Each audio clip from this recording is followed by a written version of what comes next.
une transmission apaisée de sa mémoire aux générations futures.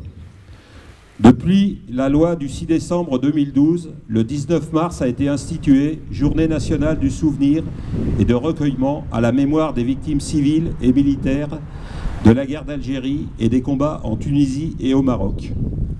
Le 19 mars, date symbolique et historique, significative du cessez-le-feu en Algérie, est dédié à toutes les victimes civiles et militaires de ce conflit. Aussi, nous commémorons ensemble aujourd'hui cette journée du souvenir dans le cadre d'une cérémonie cantonale.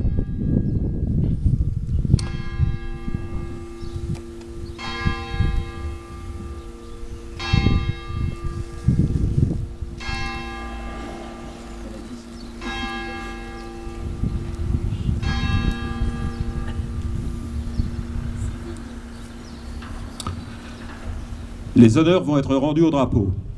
Garde à vous.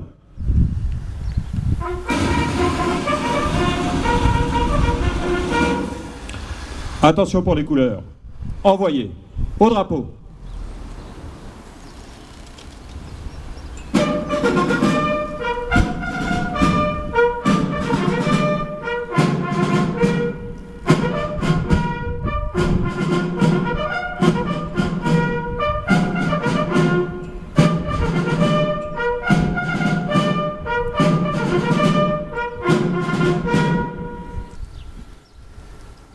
Les enfants de l'école vont interpréter le refrain de la Marseillaise.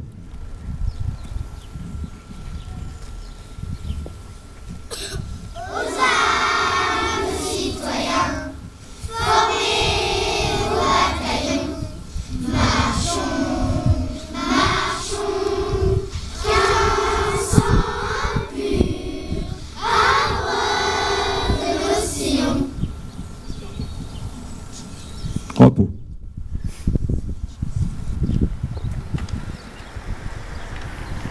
Message de Monsieur le secrétaire d'État aux anciens combattants et à la mémoire. Par Monsieur Rideau Rémy, vice-président de la FNACA. Garde à vous.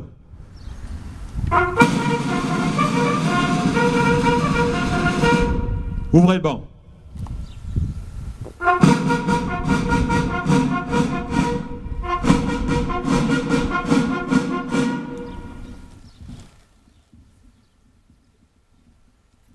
Message de Geneviève Deriessec, secrétaire d'État auprès du Premier ministre des Armées.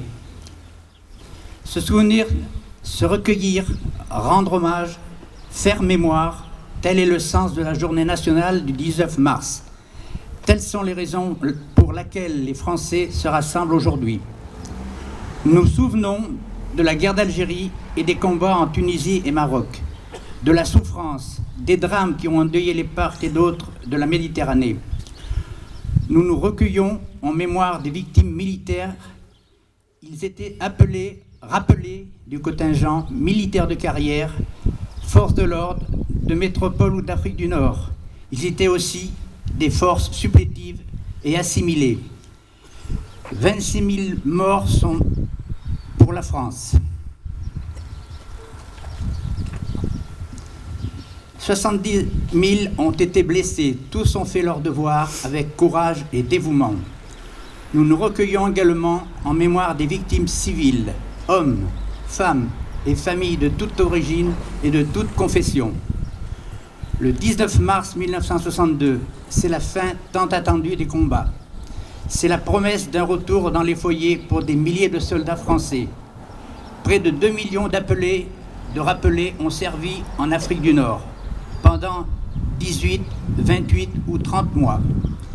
Étudiants, jeunes cadres, ouvriers, paysans, employés, ils venaient de toutes les strates de la société française. Aucun d'entre eux n'a oublié.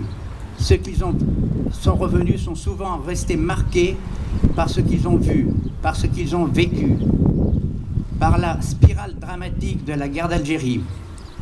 Le 19 mars 1962, l'indépendance d'un pays se préparait.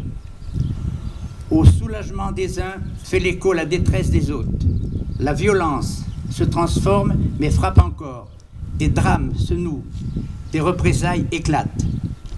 La déchirure se concrétise pour les familles entières elles quittent leur terre natale, une terre aimée, pour refaire leur vie dans un pays que pour la plupart, ils ne connaissaient pas.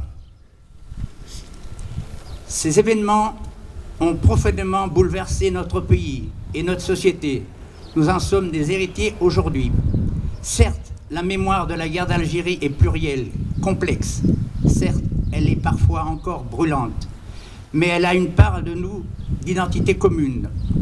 En la considérant avec vérité, nous y retrouverons les leçons d'espérance ainsi que des appels de la paix et de la tolérance.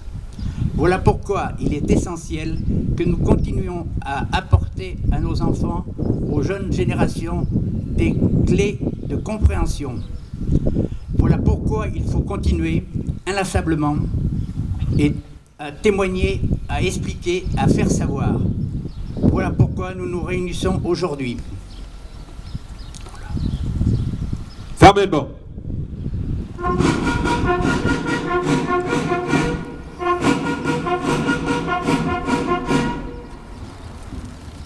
Repos.